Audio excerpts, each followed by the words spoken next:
This is Kari and you're listening to the Girl Mom Podcast.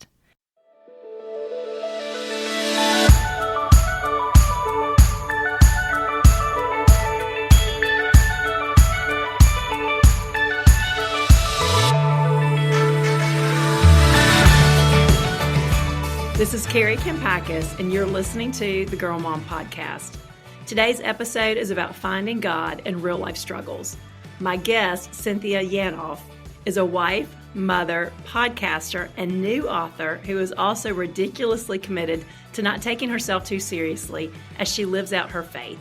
Cynthia hosts the popular Mesmerized podcast and believes that life's biggest gifts often come wrapped in messy packages. Cynthia's debut book, Life is Messy, God is Good, invites us to reframe our perspective on the challenges that we face so we can see God at work and also laugh more along the way. If you enjoy this podcast, please leave us a 5-star review wherever you listen and share this episode with friends.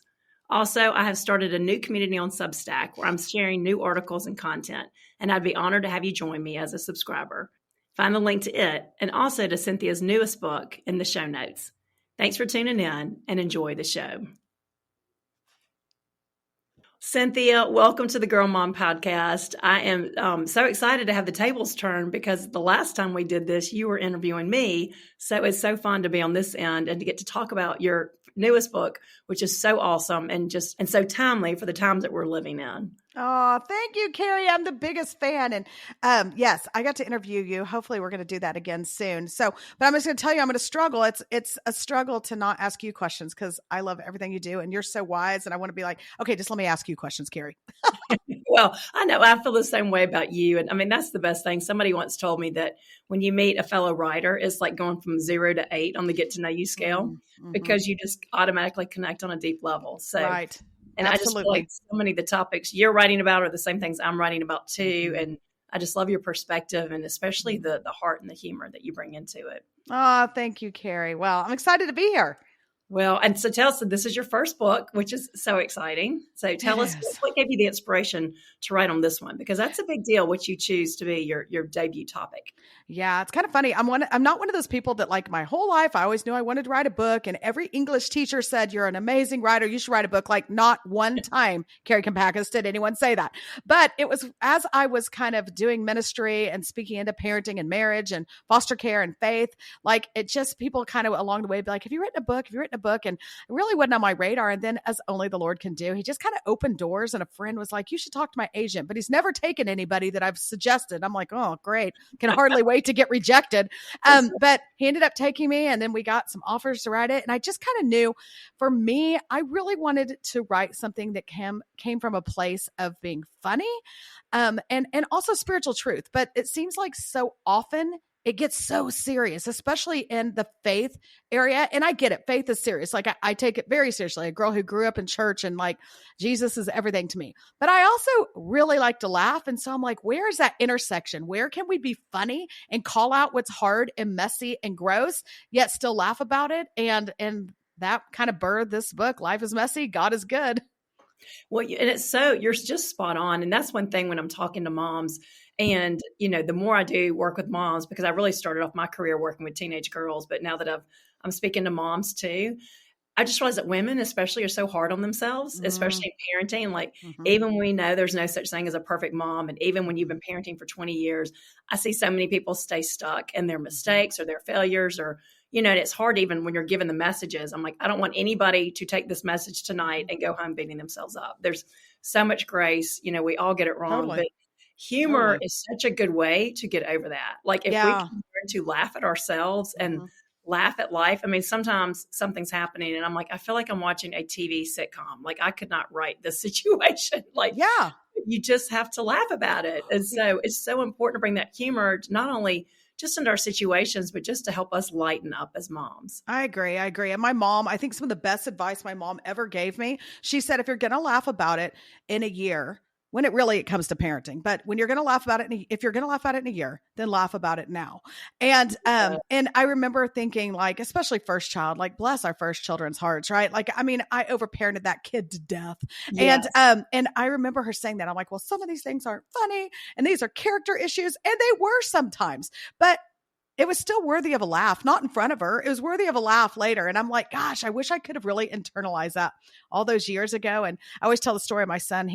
My middle son, I was teaching a Bible study at the private Christian school where two of my kids have gone. And I got a call right after I taught the mom's Bible study. And they're like, hey, Cynthia, Brett was flipping off the kids in the kindergarten, playroom, whatever.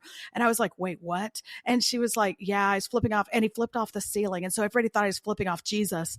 And I was like, I mean, Kari, like you can't be at 5 years old. You don't need to be flipping off anyone, much less at the private school flipping off Jesus. And I was like, oh my gosh. And I mean, I'm losing it. And my mom was like, Cynthia, this will be the stuff that, you write a book on someday. And sure enough, it's in there. And of course, did he get into trouble? And did he know? Yes. Did he know what he was doing? Absolutely not.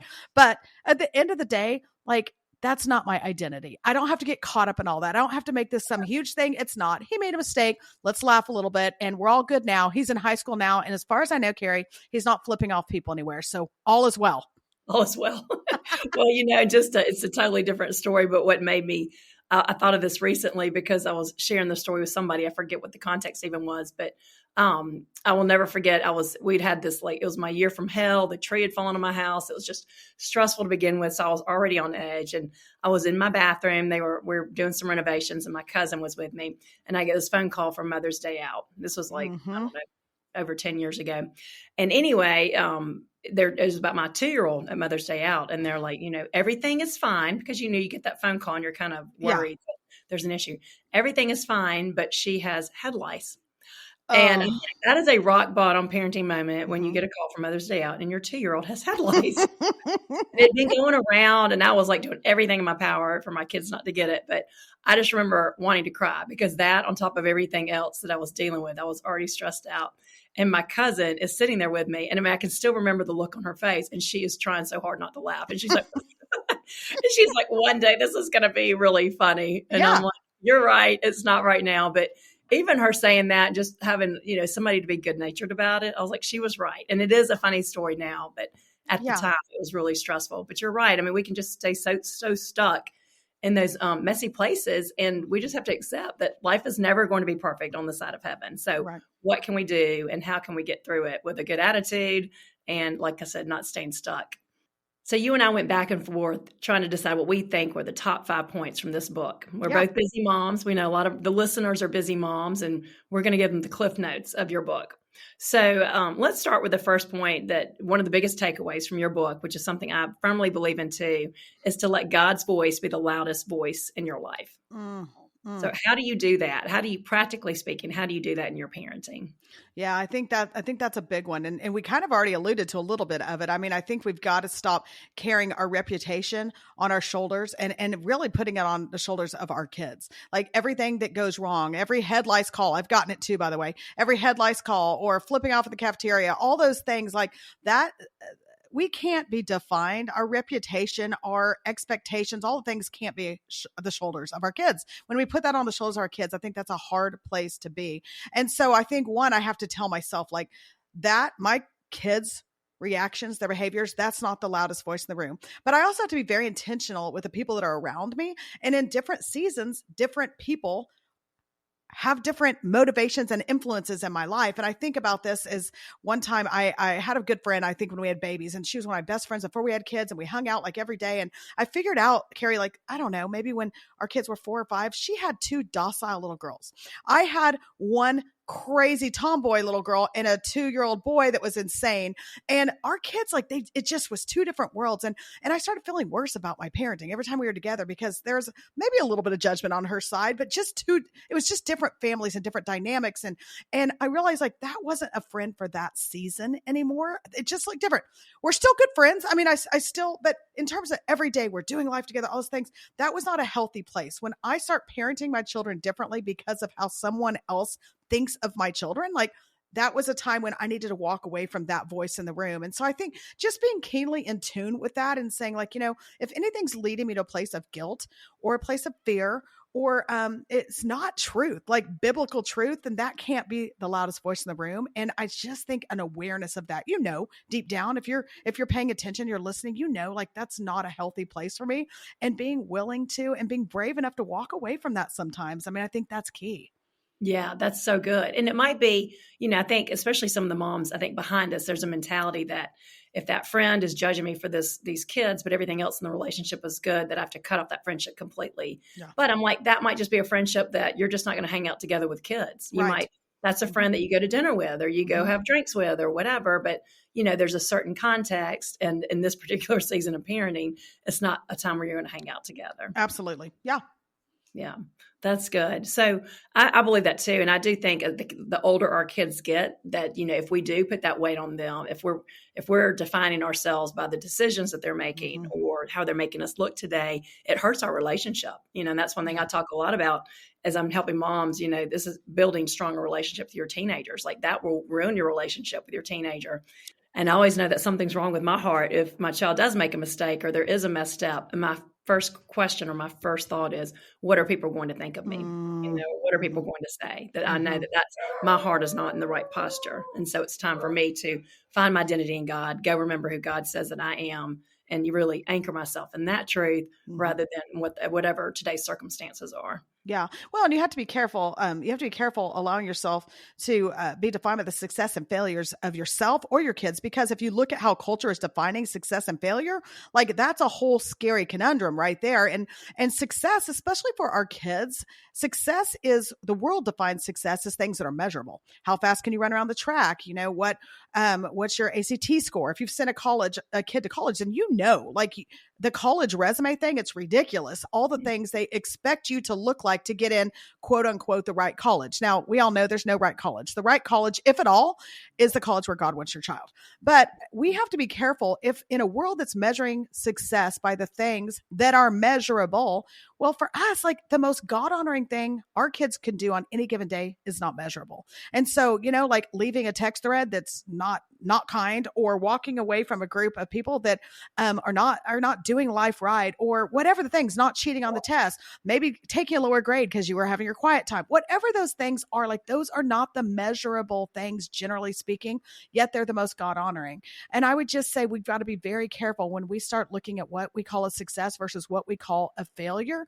Define it by what God calls success and failure, not by what the world calls success and failure. And so, yeah, this whole idea of carrying that responsibility and with our kids, I mean, that's just a scary place to be if we're not really lining things up for ourselves and for our kids with God's truth. Yes, and I'd like to follow that up with this question because I like to ask this to people. How do you hear God's voice in your life? I think Mm, it's kind of neat to me how He speaks to us in different ways. Sometimes in ways that'll resonate with us personally, maybe not mhm. somebody else. But Yeah. typically, how do you know? Because I know some people listening they might not really be in that mode of trying to listen for God's voice, and they might not really understand what we're talking about. So, could Yeah. you give a practical example of maybe a situation you were in? And how you knew that the voice telling you what to do, how you knew it was from God. Yeah, that's such a good question. And I think I've struggled with that too. It's just like, am I hearing God's voice? Am I hearing my own voice? Am I hearing the Right. voice of whoever is last spoken into me? And Right. I think, I think for me, there's so many different ways. I'm not one of those girls that's like every time, I heard that from God or I saw Jesus on a piece of toast. Like that's not, I'm not a signs, and I'm not that I don't believe God can do that. Just hasn't been Right. my experience. But when Yeah. I hear clearly from God, I feel like I hear it through music, obviously through scripture, through people that are close to me that are chasing after God too and praying over me. But what I have found also is it's repetition is how I know it's from God. Like I Yeah. will, like, when our family was called into foster care, and I was like, I remember kind of sensing that through a sermon. And I was like, oh no, surely not. That's for more godly people than us. And then, next thing I know, I'm getting flyers in the mail about foster care. Everything on TV talks foster care. I'm like, what's going on?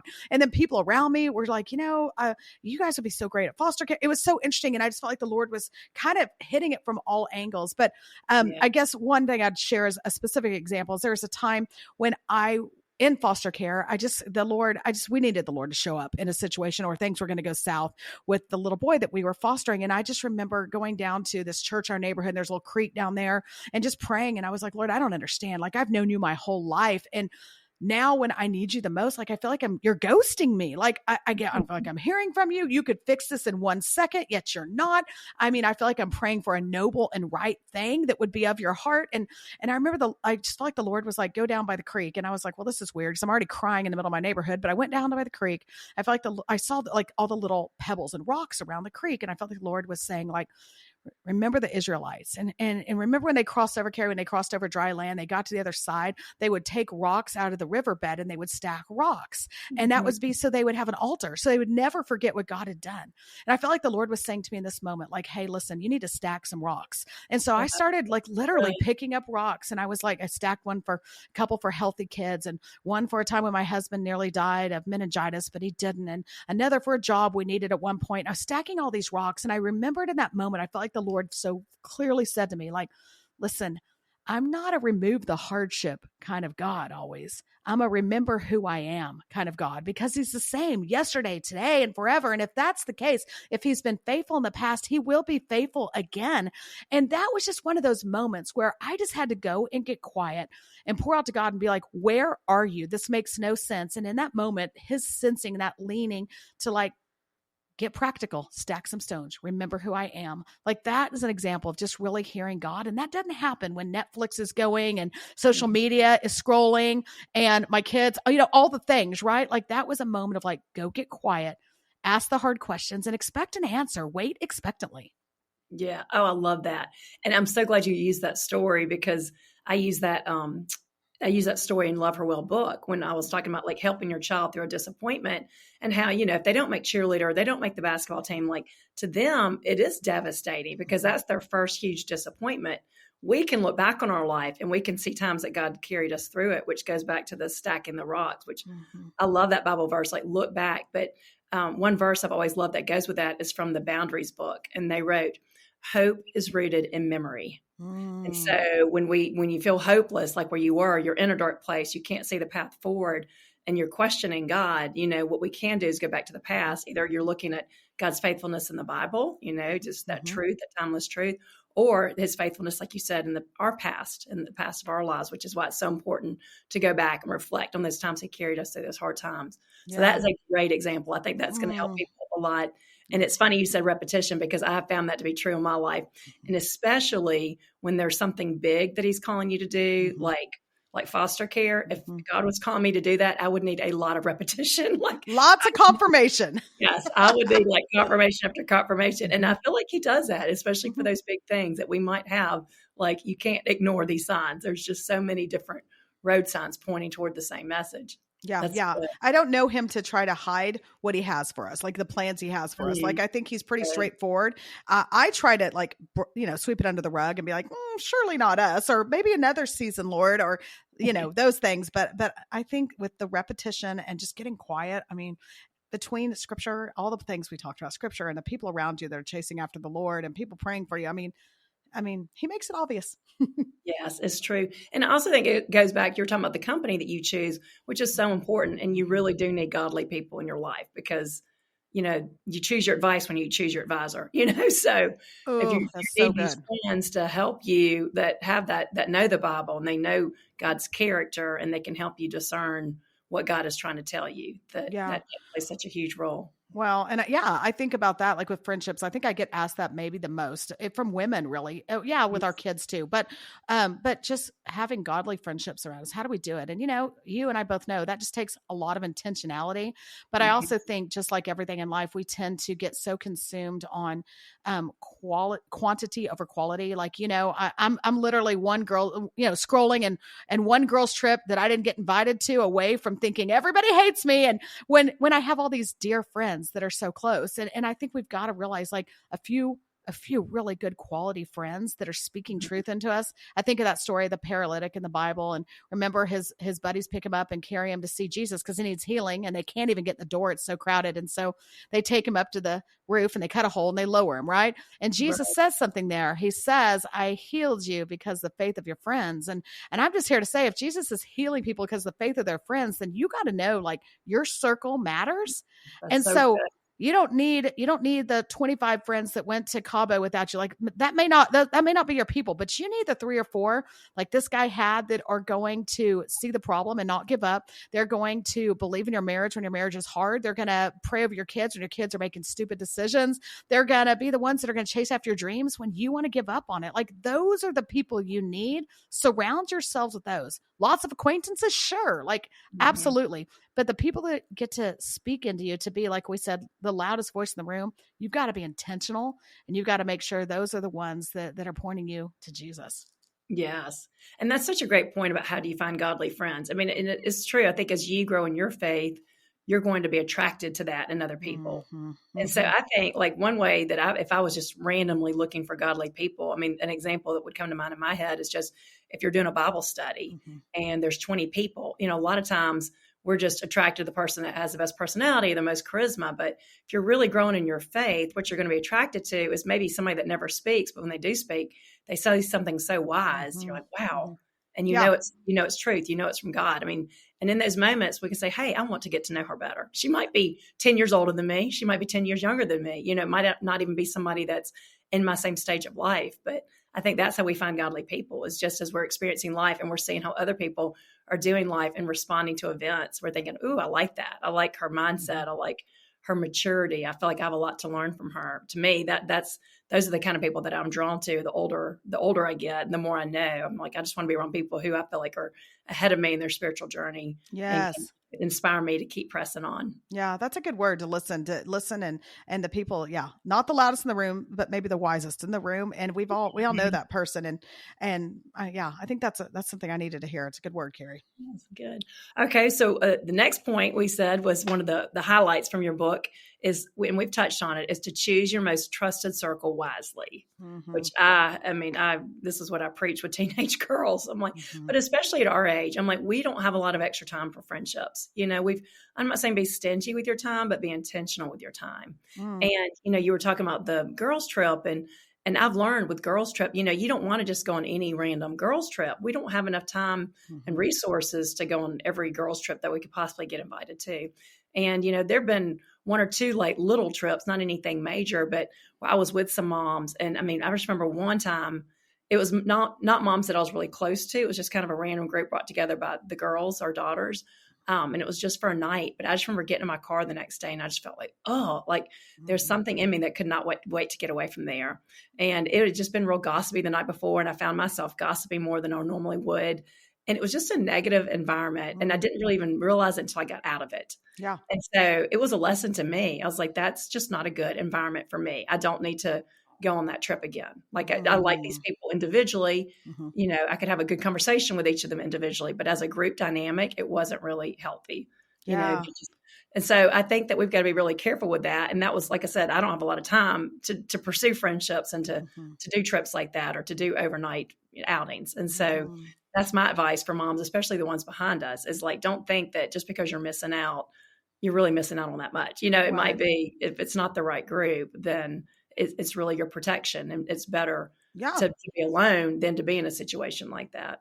Yeah, I think that's a good word. And I think sometimes when it feels like maybe you've been aced out of a group or not included or whatever, sometimes I think we need to take that first and foremost is God's protection. But two, I think sometimes that's a compliment. And I know it's hard to take it that way, but I think that's something I've learned as I've hit the 50-year-old mark. There's been some places where like, I'm just not invited anymore. And instead of taking it personally, like I did in my 30s and 40s, like now I'm like, no, I think they're right. Like I'm not your drinking buddy. Like I'm just not that girl. I'm not that person. Or like to your point, like I'm probably not the one that's going to like hold up the end of the gossip, or I'm not going to get outraged about what a coach did at the last baseball game. And like, you know what I mean? You start realizing like it makes sense that maybe I'm not included or I'm getting weeded out a little bit because I'm just not running that race. And so I've started to look at that. And there are times where I'm getting it wrong. Absolutely. Like I get it wrong a lot and I need to go apologize and I need to mend some relationships. But there's a lot of places where I look at it, I'm like, oh yeah, like that's not my arena. And furthermore, I don't want everyone to think I'm in that arena, that guilt by association. And that's what, we talk to our kids about all the time. I'm like, listen, you can go to that party and you can be the one kid not doing it, but you're still at the party with everybody else doing it. And no one's stopping to be like, okay, let me look and see who's not doing the bad thing. Nobody's doing that. And I have to remember that with myself. Like, be particular about who you're associating with, like be around the people that bring out the best in you. And yes, I don't think we don't just hang out with people that look like us, vote like us, believe like we do. No, absolutely not. But when we're talking inner circle and going on girls trip and investing time that we don't have a lot of margin in, be picky. Yeah. Exactly. That's so true. I mean, and it's true whether you're 16 years old or 60 years old, you have to, Mm-hmm. you have to protect your time and know that you want to be around positive influences. Yep. One of the great ironies I've found in friendship is that if you don't have the right friends, if you're not surrounding yourself with the right people, it can make you feel even lonelier. Like it's almost worse to be around the wrong people than to be by yourself, because you can feel lonely in a crowd, because you can be surrounded and still feel alone. Yeah. I lived that in college. Did you? I mean, and you've got some college experience now and kids in college and all the things. And I think that's I think that's something I learned, is being in a dorm with a ton of people, but nobody who really like thought or the same way that I did necessarily, or weren't from the same place I was from. Like, it was just like, I just remember being lonely in a crowd for the first time in college. And I remember talking to my daughter. My oldest is a junior in college. And I think everyone, we're so anxious to be like, oh, college are the best years of your life. Oh my gosh, all your lifelong friends are going to go from college. And I remember as she was going, speaking into that a little bit, being like, listen, maybe that's going to be your experience. But I was lonely, especially the first year of college. I was lonely. And it's really critical that you find your people, like find the ones that are, like we've been talking about, the ones that are about the things that you're about. And it's so easy. I don't feel like you're the only one. And she would go on social media, her first couple of, months, and she would go on social media and she would see all of her friends at these other schools with a million girls and all these things. And she's like, everyone found their people but me. And then we'd go talk to these moms, like over Christmas break. We're like, oh, seems like your daughter's doing great and has a tons of friends and all that. And they'd be like, oh, she's had the worst fall, just couldn't find friends.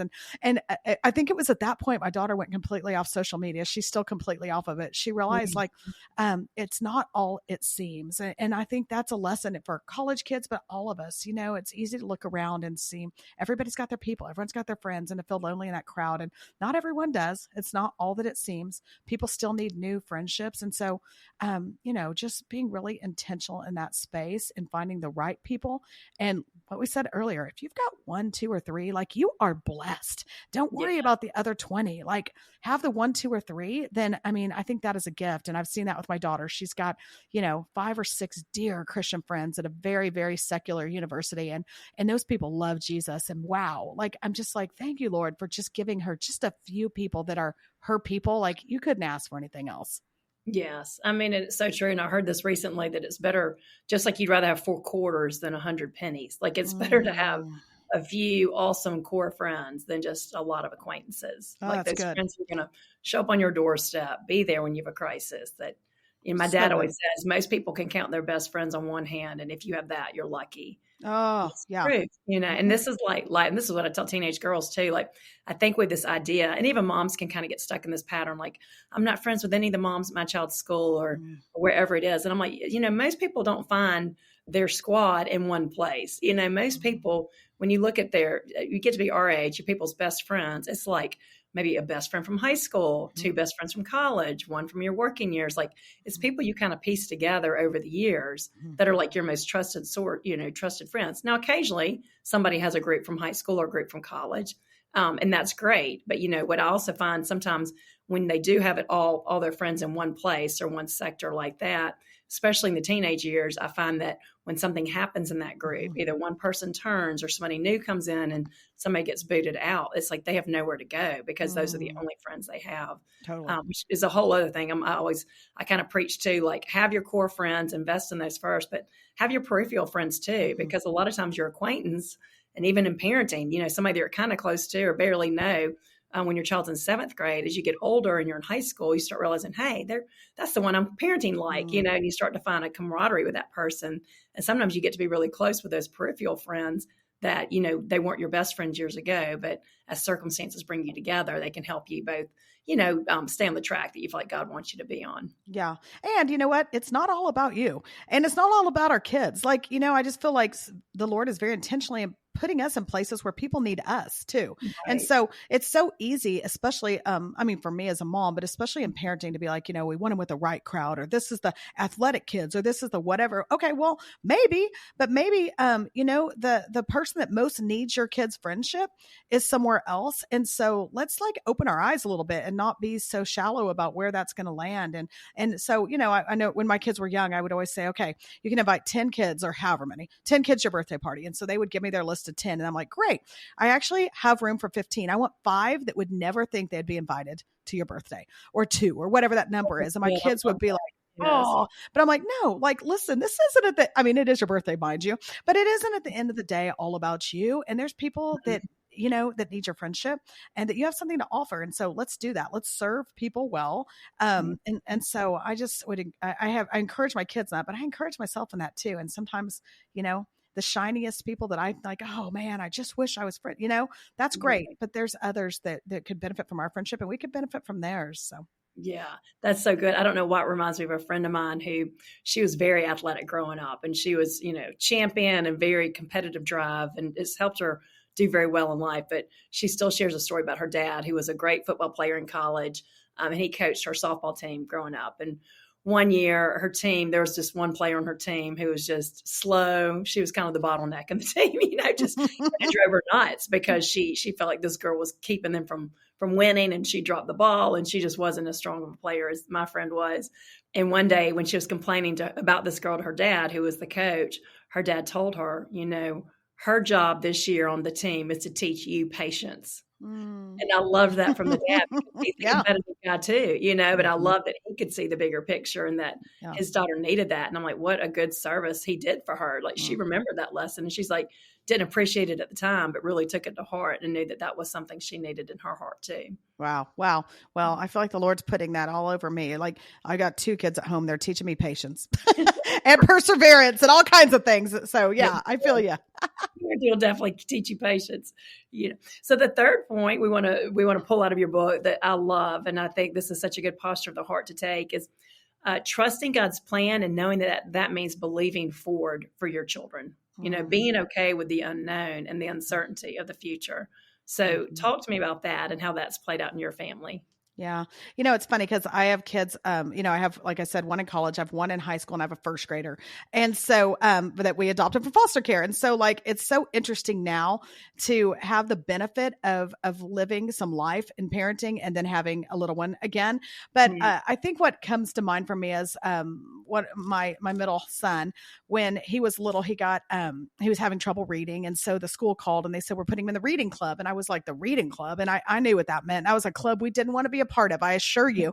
And so I like lost my mind. Okay. Like the teacher was very great. She's like, hey, he just needs a little extra help. We're putting him in the reading club.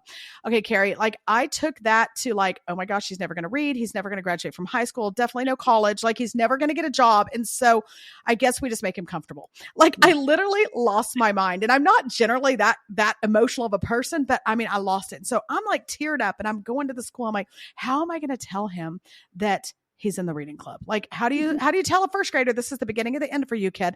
And as he jumps in the car and he's all happy and he's like, Mom, it was the best day ever. I'm like, why? And he's like, I got put in the reading club. And I was like, I'm like, tell me about it. He's like, well, and he kind of starts talking about it, and I can tell, he's regurgitating what was told to him. And all I could think was, thank goodness that his teacher got to him before I got to him.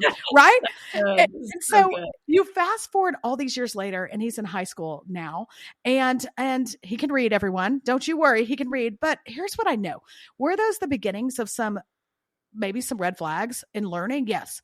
Did we have some learning stuff we had to work through? Absolutely. Have there been some really hard roads to walk? Yes. But what I know now about him, what I know about Brett, is what I'm told week after week, year after year about this kid. He's the hardest worker on any team he's on. They always say that. He is kind. He is empathetic. He is all these things. Why? Because it's always been hard for him. And that's all he knows, is to work hard and to be kind and to know that it doesn't come easy for everyone. And I think what scares me in that is that the very things that God was creating in him, that I'm seeing him now as he's becoming a young adult, those very things God's been working in his life were the things I would have stripped away from him, given him the chance. That's so good. I never wanted him to have the hard. I wanted to strip the hard away. And I needed someone to say, listen, Cynthia, believe forward in what God can do with this. Like, was it easy? No. Is it something I would have picked for him? Not at the moment, but I would have picked it now. I would now, knowing what I know because of who God is molding him into. And so this whole idea of believing forward, I think it's critical that we've got to be able to step out of it, especially for people of faith, step out of it and say, okay, this isn't easy, but God uses all things for our good and his glory. And so I can't see it now, but I'm trusting that I will one day. Yes. Oh, that's so good. I find it helpful to do that same thing, especially when I'm nervous or anxious and I want to go in that panic mode.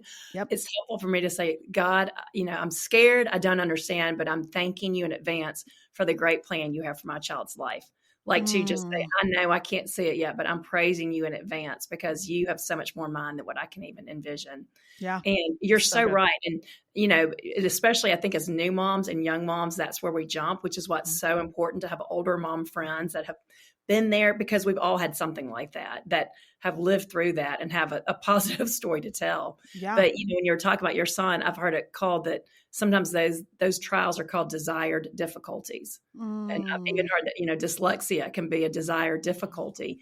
And as parents, like that's really one of the most important things we do for our children. And I realize this, like as our kids become teenagers and young adults, I think one of the most important things we do for them is how we frame events. In any event, there are multiple ways to frame it. We can frame it with panic and what if and anxiety and pass that on to our kids. Or we can show that bigger picture like, well, this is going to be kind of fun to see how God uses this. Like there is no telling what he's going to do with this little story, this little seed or this chapter in their story, what's going to happen down the road because of this that we just don't know yet. Yeah. Yeah. And, I've seen, like you're saying, having people around you that show you that is so critical. And for us, the same kid I'll briefly tell you this, but he was playing football last year and this was the year he was going to get the Friday night lights. And so we kept waiting for him to be put in and he didn't get put in and didn't get put in. And end of the season, we're all really discouraged. He didn't play much at all, a little bit, but not much. And at the banquet, they gave out all the awards and we're just sitting there and the last award, they call up my son. And I'm thinking, why are you calling up my son? Like literally there's nothing to award. He didn't play. And the coach is just amazing, amazing man of God. But the coach started talking about the scout team and you know what the scout team is, right? He didn't say this, I am, but it's not the real team. It's the team that gets the real team ready. So they take all the same hard knocks and they put in the long hours. It's blood, sweat and tears, but they're not out there on Friday night. And he named my son the MVP of the scout team. And you know what I know. But you know what that taught me is he was taking a perceived failure and he named it a success.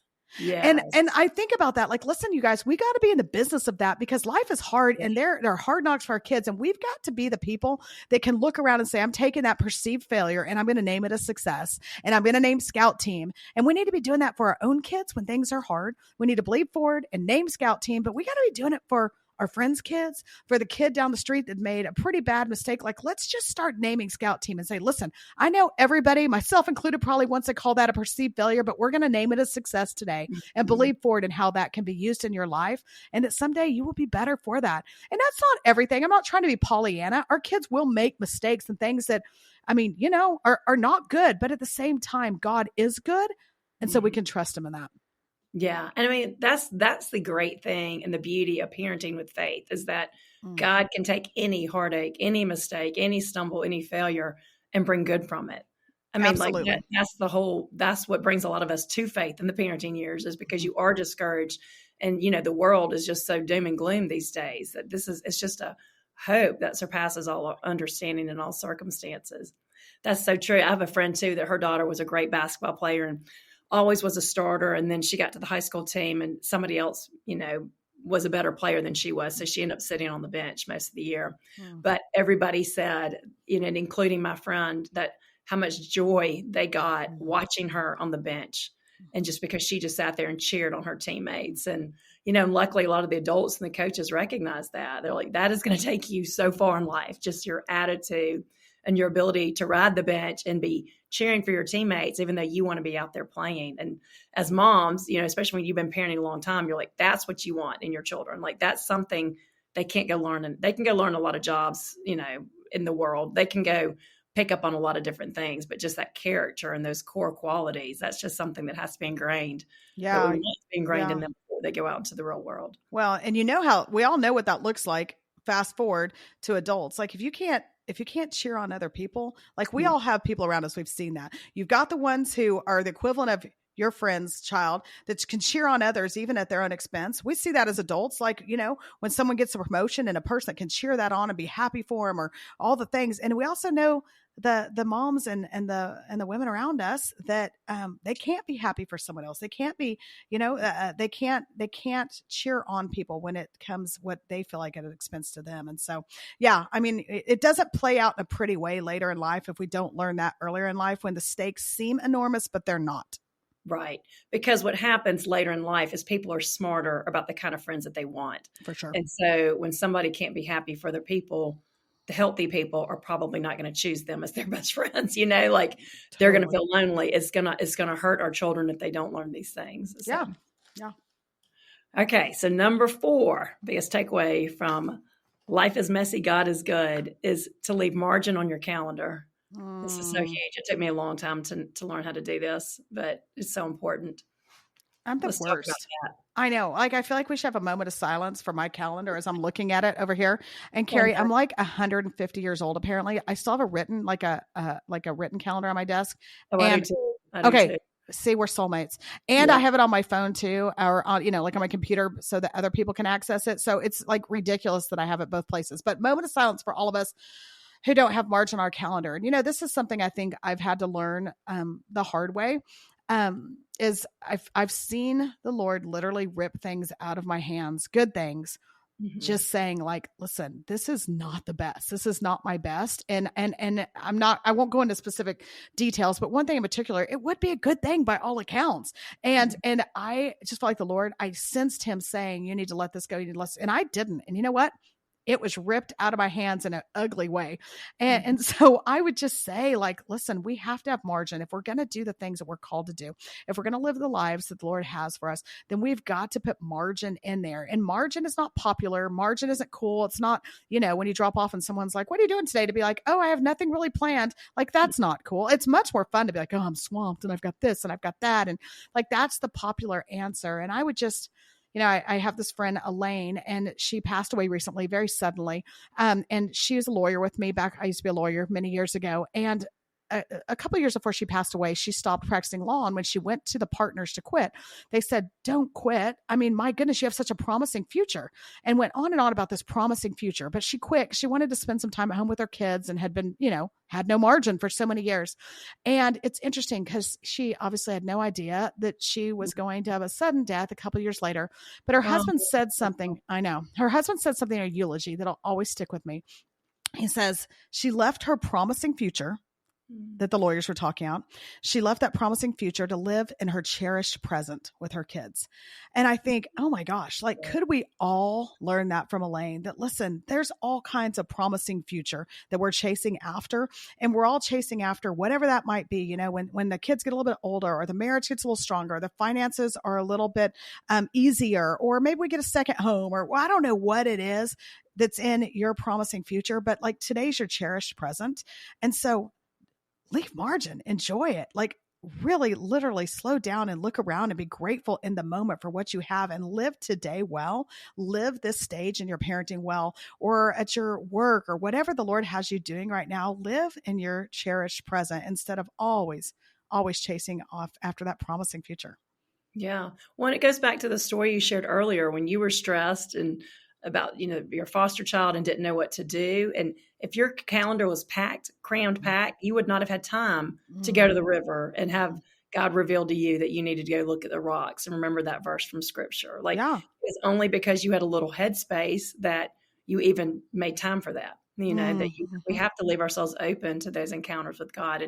And I'm like you, I've just, in our society, especially if you have kind of a driven perfectionistic personality, like a lot of us do. And it's been rewarded for most of our lives. It made us great students. It made us great employees. It helped us to thrive and succeed and do everything that everybody's telling you to do. But the older you get, you got to realize that, one, your body can't always do what it used to do. I mean, I used to, especially when I was working on book deadlines, I'm like, I don't know how I would live on 4 or 5 hours of sleep some night, but I can't do that. I'm like, even if that means writing fewer books a year, you just have to prioritize what's important to you.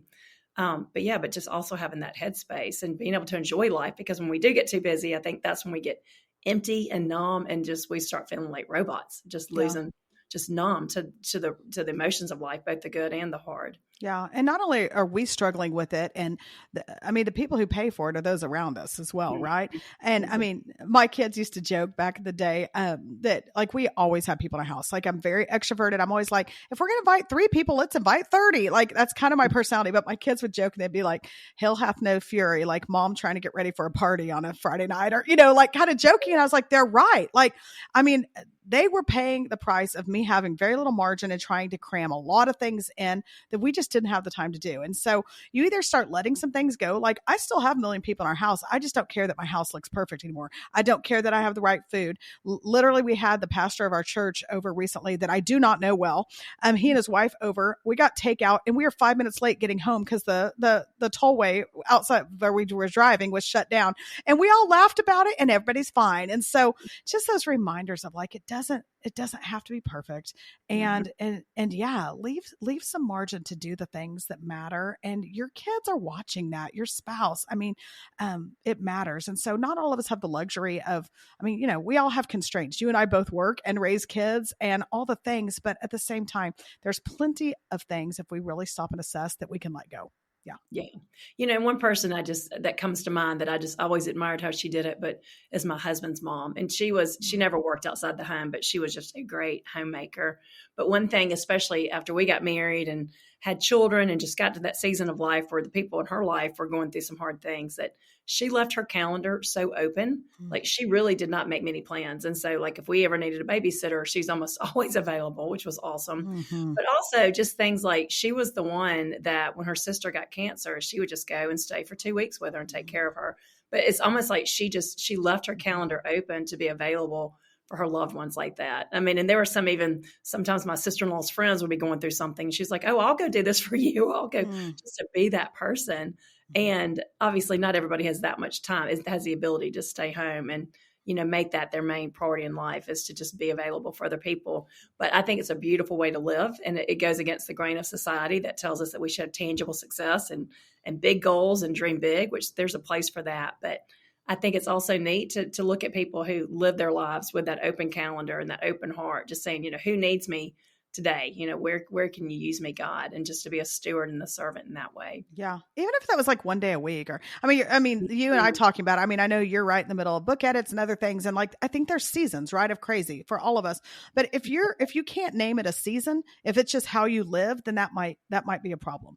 Be able to name it a season and say like, in this moment, I'm living, I just released a book that we're talking about and I've been doing a ton of interviews for the book and I'm in a season of kind of crazy, but that season ends, in the next couple of months. And then we're going to go and live some normal life until the next season starts up. But if it's just year round, that's not a season, then that's probably something worth addressing.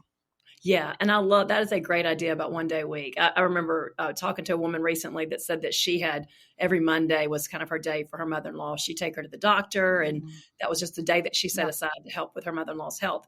And then after her mother-in-law passed away, she was like, she really missed that day. I was like, that just shows her heart that she missed having that time with her. And so what she started doing was saving that day for other things like that, for other people who need her. That's a great example, like you were talking about. At least leaving that margin on that one day, so you know that you put it somewhere.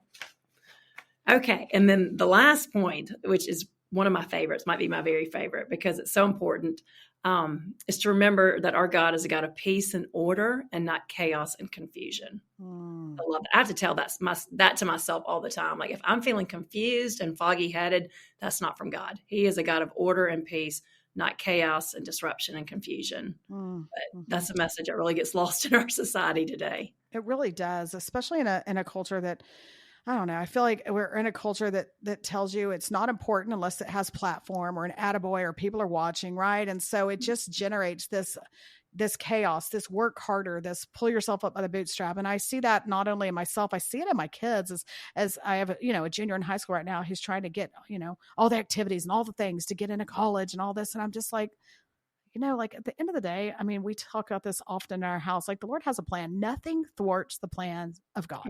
So listen, like rest in that. And so you may not have all the right things, quote unquote, right things, whatever, that's okay. The Lord will put you where he needs you to be. And I have to tell myself that too, because it is this running around in chaos and I think something that has been really pressed on my heart that I write about in my book is just that if our theology doesn't line up with our reality, it's not theology. You know what I'm saying? Like if it's just good advice. If we read the Bible and we're like, oh, okay, that's great. But then our reality is chaos and disorder and all the things you're talking about. Like that's not a theology, because that's not how Jesus ran his life. Like it was not chaos. And so I just try to think like, okay, what I'm hearing on Sunday or whatever I'm hearing on a podcast or when I'm reading God's word, like how does that really apply to Tuesday? You know, like what does it mean? And I would just encourage us in this world that promotes platform and that it needs to be seen and acknowledged, that some of the most important things we're going to do on a given day are the foundational things. I think about literally that story in the Bible. You know, the two houses are built on two different foundations, right? One was built on rock, one was on sand. Jesus is telling this story at the end of the Sermon on the Mount. And the two houses, by all accounts, looked the same, had the same purpose. I mean, you know, they wanted shelter. Whoever was going to live there wanted shelter, a place to call home. And so what happens? Storms come, and the one that's built on sand, well, it didn't make it. The one that's built on rock, it does. And, you know, I mean, take this, if nothing else, the storms reveal your foundation. Oh, and I think, so like, say that again. That is so good. The storms reveal your foundation. Yes. And I say that because, you know, I live in Texas. And so we had to do some foundation work on our house. And I thought, you know, oh, they put in these like piers or pillars. I don't know if anyone else has this where you live, but so they came and I thought, oh, there's going to need to put 2 or 3, you know, piers in our house. Well, man, Kari, I'm here to tell you, they had to put like 14 or 19 piers under our house to lift it back up. And, you know, it cost 2 Disney trips and that was really fun. Don't you worry. But since that time, like nobody's ever like been walking their dog and like, ooh, look at the Yanoff's foundation. I mean, nobody's come over dinner and been like, you almost had a good year. We noticed you had your foundation. Like nobody's talking about it. Nobody cares about the fact we fixed our foundation. But here's the thing. At the end of the day, we can have great hardwood floors and, you know, fancy furniture or whatever the things are in your home. But if your foundation isn't in the right spot, what do you have? And so, I mean, that's my challenge in this world that's telling us like, hey, it's chaotic and you've got to do this and that. We're running around. Like I would say, step back. Go back and do the foundational things. Make sure that your theology is matching up with your reality. Spend time in God's word. Care about the things that matter. Serve people. Put the right community around you. Be the hands and feet of Jesus. Do the things that most likely no one's going to pat you on the back. It's not going to gain you a big audience, but there's still the foundational things that matter, because then when the storms come, like you're on the rock and you're not in that sandy ground. Yeah. You know, that's so good. And something I've realized too is that when I feel like my life is too chaotic and I can't even think because there's too much going on, I know I'm like, I got to cut back, you know, and a lot of people are like, well, I have nothing to cut back. I'm like, there's always something we can cut back. But, you know, there've been times where I've had to like cancel things or like not commit to something that I was about to commit to. Like, I can't do it right now. I need more space for my family. I need more time for something, or maybe it's a health crisis, whatever it is. But I have a friend that she even said she went through this a few years ago, that she had one child who was struggling, and she's a psychologist. So that was hard for her. Just it was a mental health struggle. But just when she felt like she was maybe getting her head around that, her other child started struggling too. And so she had 2 of them at one time. And she's like, her philosophy during that season, she realized that she was going to give herself grace and space. And she basically cleared her calendar of everything that she could, except for the core essential commitments. Like, wow. I'm going to give myself grace and space. And so I just share that for anybody who's listening, that maybe you're thinking, well, I've missed the boat. I didn't build my life on that strong foundation and I did it all wrong. That's okay. You know, like God works with all of our circumstances, that he works with any messy life, whatever it looks like, wherever we are.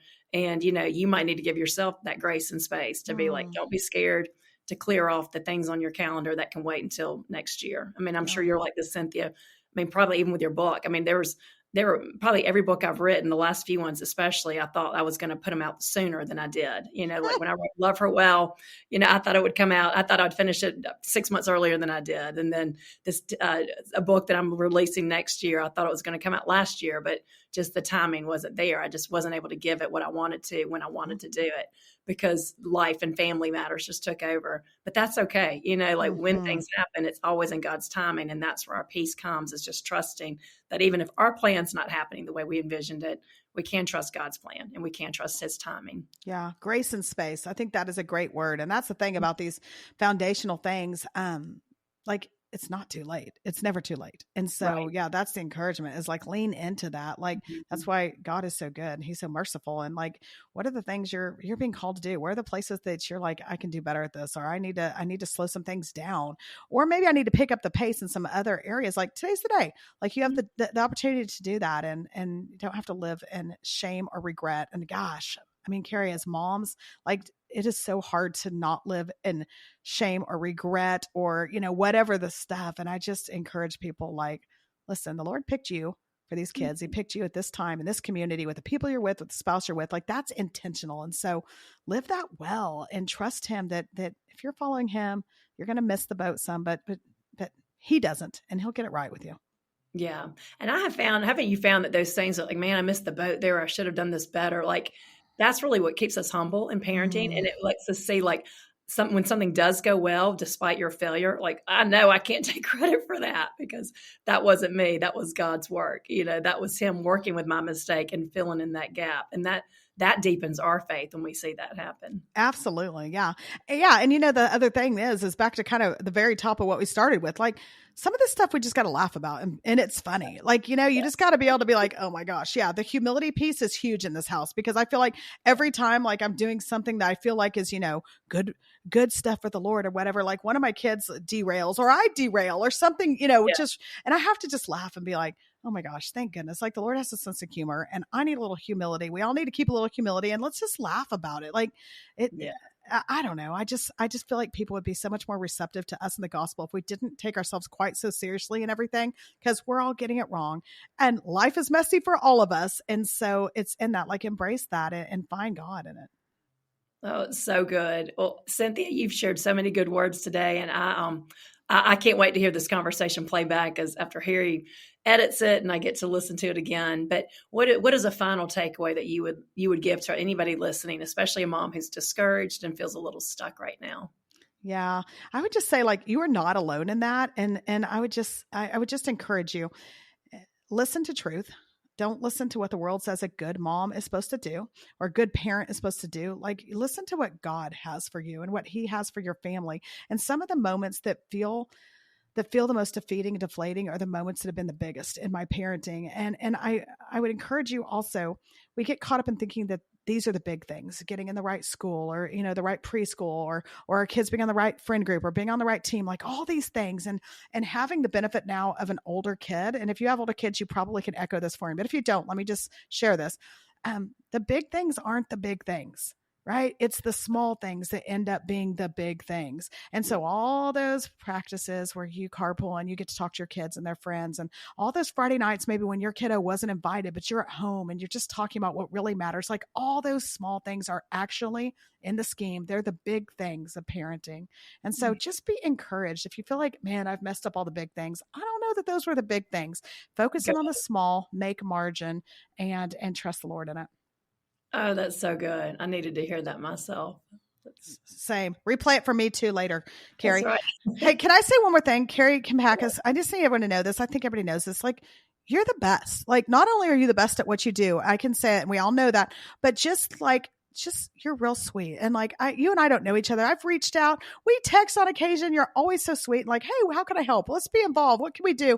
And I just hope everybody knows that like, you're the real thing. And you are so who cannot be sweet kind to you? I love your personality, and I just like you are so wise, but you're funny. You just bring so much to the table. So you're an easy person to be sweet to. Wow, thanks, Kari. We're going to be best friends one day. Maybe it might be in heaven because we live too far apart, but someday. I know someday. Well, I am so thankful for you and just your perspective and everything you're bringing to the table with 20 years of parenting experience. Yes. Yeah. Yes. I mean, you're a gift to parents today. And like I said, I've never seen as much discouragement as I'm seeing today as I'm traveling around with moms our age and moms younger and just all the generations. So thank you for this book. I'm excited to hear about your next one. I think there's some other things in the pipeline. So keep us all posted. Thanks, Kari.